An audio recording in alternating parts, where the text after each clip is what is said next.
Pramayuda 64225057. Nilai X kita tuliskan, desimalnya kita nolkan, labelnya kita ketik merek, lalu kita klik nano, dan kita di value kita ketikkan 1, labelnya kita ketikkan Roma Sari Gandum.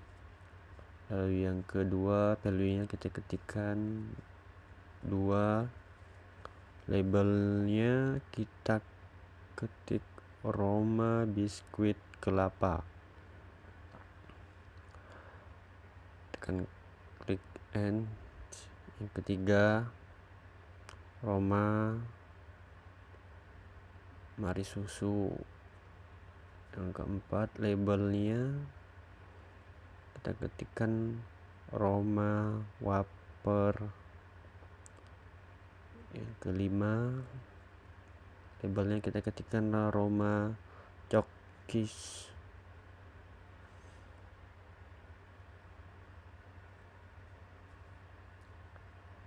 Dan yang keenam, labelnya kita ketikkan Roma Malkis. Kita klik end, kita okein, lalu nilai Y nya sama yang kayak nilai X, desimalnya kita nolkan, lalu labelnya kita ketikkan penjualan. Oke, kita ke data views. Kita buka Excel, lalu kita copy jenis biskuit dan nilai penjualan. Kita copy,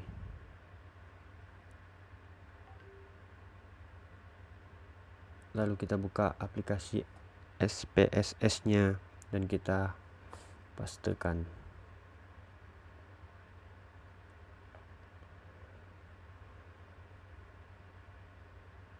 Kita klik analis, lalu kita klik deskriptif statistik, lalu kita klik explore, dan kita merek kita masukkan ke factor list, lalu penjualan kita masukkan ke dependent list, lalu kita ketikkan plot dan kita klikkan normalities dan plot, switch dan continue.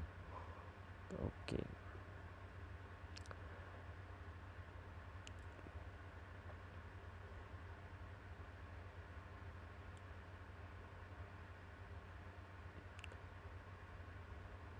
Di sini udah muncul output SPS-nya, maka kita akan uji normalitas. Jika di datanya sedikit lebih dari 0,05, maka datanya dianggap normal. Lalu kita kebawakan. Nah, di sini output SPSS-nya tes normality nya lebih besar 0,5, maka database dianggap Amelia Fitriani 64225217. Selanjutnya kita akan uji tes homogenitas dan uji ANOVA one way. Yang pertama, klik analis, lalu klik one way pada ANOVA, lalu muncul tabel merek dan penjualan. Pada merek kita klik di faktor,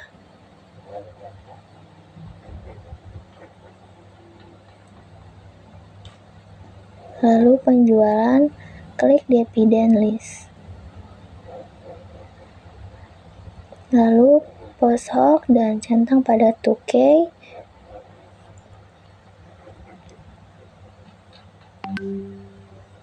lalu continuous. Pilih option centang pada deskriptif dan homogeneity of variant test, lalu klik continue, lalu oke.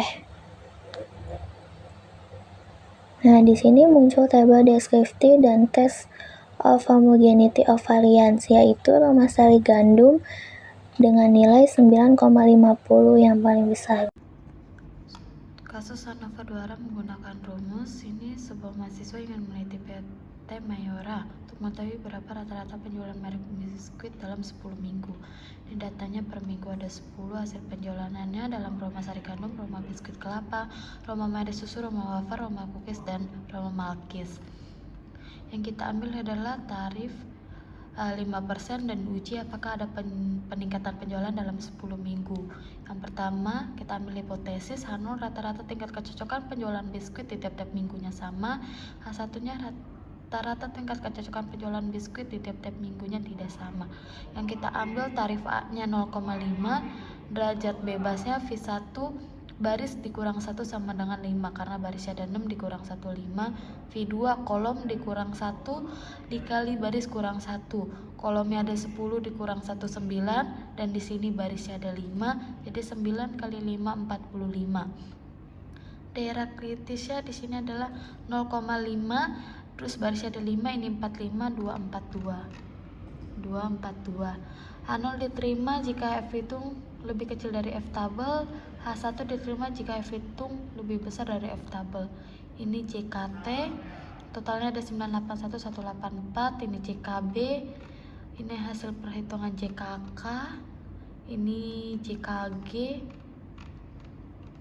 Dan keputusannya, kesimpulannya F hitung 0,539 lebih kecil dari F tabel 2,39, maka H0 diterima rata-rata tingkat kecocokan penjualan biskuit di PT Mayora tiap-tiap variannya sama.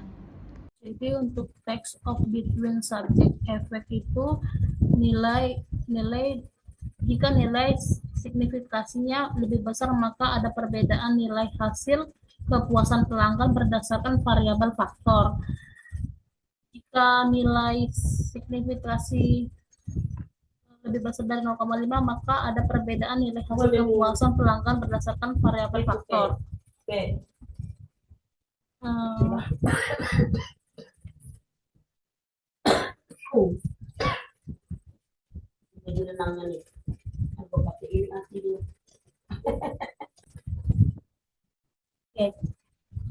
Jadi untuk hasil 0,36 itu karena nilai signifikasinya lebih besar dari 0,5 dan tidak ada perbedaan signifikasi antar jenis biskuit terhadap penjualan.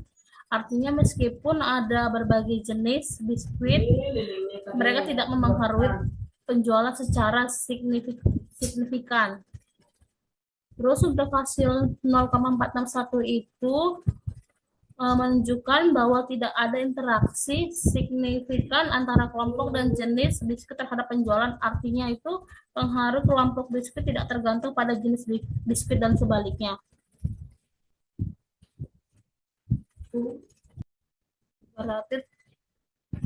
Berarti terdapat kepuasan variabel terhadap faktor.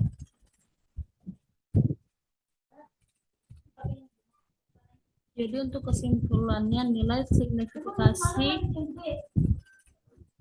signifikasinya itu di 11241,98 yang berarti lebih besar dari 0,5 signifikasikan.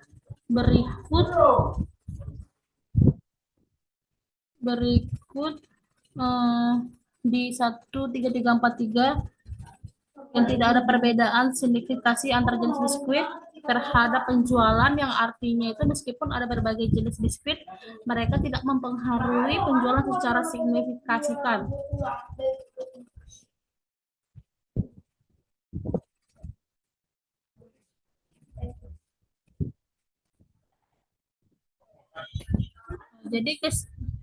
Jadi kesimpulan umumnya uji ANOVA 2 arah menunjukkan bahwa meskipun faktor kelompok biskuit atau jenis biskuit berpengaruh signifikan terhadap penjualan, jenis biskuit tidak memberikan pengaruh signifikan secara langsung. Selain itu, interaksi antara kelompok dan jenis biskuit juga tidak mempengaruhi penjualan. Berikut dari tugas yang saya lanjutkan. Terima kasih.